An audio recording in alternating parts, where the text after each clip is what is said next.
DCM DK Shivakumar ವಿರುದ್ಧ CM ಬಣದ ನಾಯಕರು ಬಹಿರಂಗವಾಗಿಯೇ ವಾಗ್ದಾಳಿಯನ್ನ ನಡೆಸ್ತಾ ಇದ್ದಾರೆ.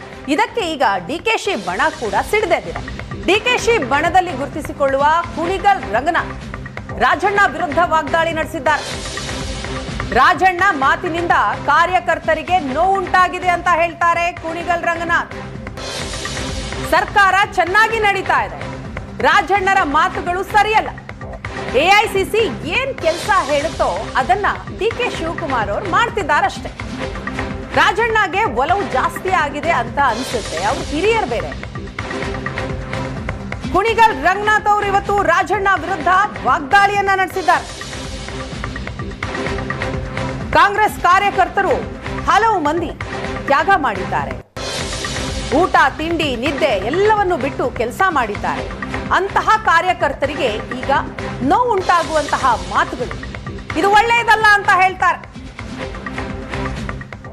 ನನ್ನ ವಿಚಾರನ ಬಹಳಷ್ಟು ಜನದ ಹತ್ರ ಕೇಳ್ಪಟ್ಟಿದ್ದೇನೆ, ವಿಡಿಯೋ ನೋಡಿಲ್ಲ ಅವ್ರದ್ದು. ಬಟ್ ಏನಂತ ಅಂದ್ರೆ, ಒಂದು ನಾನು ಬಹಳ ಸಲ ಹೇಳ್ತಿರ್ತೀನಿ, ನಾನೊಬ್ಬ ಕೆಳಮಟ್ಟದ ಕಾರ್ಯಕರ್ತ ಅಂತ.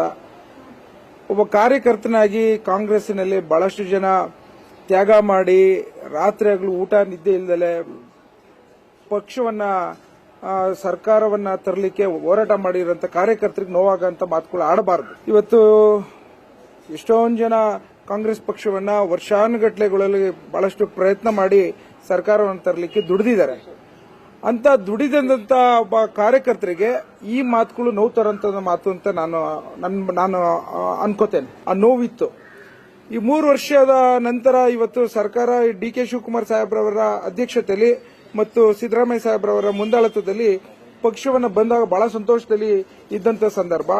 ಅದ್ರ ಜೊತೆಗೆ ಇವತ್ತು ಗ್ಯಾರಂಟಿ ಸ್ಕೀಮು ಇಡೀ ಪ್ರಪಂಚದಲ್ಲೇ ಇದೊಂದು ಶ್ಲಾಘನೀಯವಾದಂಥ ಕಾರ್ಯಕ್ರಮ ಅಂತೇಳಿ ನಮ್ಗೆಲ್ಲ ಖುಷಿಯಾಗಿರೋಂಥ ಸಂದರ್ಭ. ಇದ್ರ ಜೊತೆ ಇವತ್ತು ಪ್ರತಿಯೊಂದು ಹಂತದಲ್ಲೂ ನಾವು ಏನೇ ಸಮಸ್ಯೆಗಳಿದ್ರೂ ಸಹ ನಮ್ಮ ಮುಖ್ಯಮಂತ್ರಿಗಳು ಮತ್ತು ಉಪಮುಖ್ಯಮಂತ್ರಿಗಳು ಎಲ್ಲಾ ರೀತಿಯಲ್ಲೂ ಸ್ಪಂದಿಸುವಂತ ಸಂತೋಷ ಇದೆ. ಹಾಗಾಗಿ ಪಕ್ಷ ಬಹಳ ಚೆನ್ನಾಗಿ ನಡೆಸ್ತಾ ಇದ್ದಾರೆ. ನಮ್ಮ ಅಧ್ಯಕ್ಷರು ಸರ್ಕಾರವನ್ನ ಬಹಳಷ್ಟು ಚೆನ್ನಾಗಿ ನಿರ್ವಹಣೆ ಮಾಡ್ತಾ ಇದ್ದಾರೆ. 16ನೇ ಬಜೆಟ್ ಇವತ್ತು ಕೊಡ್ತಾ ಇದ್ದಾರೆ ನಮ್ಮ ಮುಖ್ಯಮಂತ್ರಿಗಳು.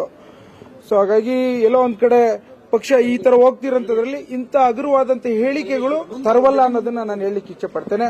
ಯಾವುದೇ ಕಾರಣಕ್ಕೂ ಕಾರ್ಯಕರ್ತರಿಗೆ ನೋವಾಗಂತದ್ದು, ಸಾರ್ವಜನಿಕರಿಗೆ ನೋವಾಗಂತ ಹೇಳಿಕೆಗಳು ಕೊಡದಲೆ ಇವತ್ತು ಏನು ಹೈಕಮಾಂಡ್ ಅವರು ಮತ್ತು ನಮ್ಮ ಕಾಂಗ್ರೆಸ್ ಪಕ್ಷ ಶಿಸ್ತಿನ ಪಕ್ಷ ಅಂತ ಇದೆ, ಅದರ ಒಂದು ಚೌಕಟ್ಟಲ್ಲಿ ನಾವೆಲ್ಲ ಕೆಲಸ ಮಾಡಬೇಕು ಅನ್ನೋದು ನನ್ನ ಆಸೆ. ನಾನು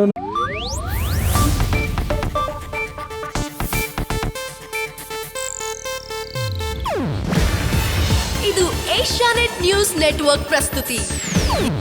ನೀವು ನೋಡ್ತಿದ್ದೀರಾ ಏಷ್ಯಾನೆಟ್ ಸುವರ್ಣ ನ್ಯೂಸ್.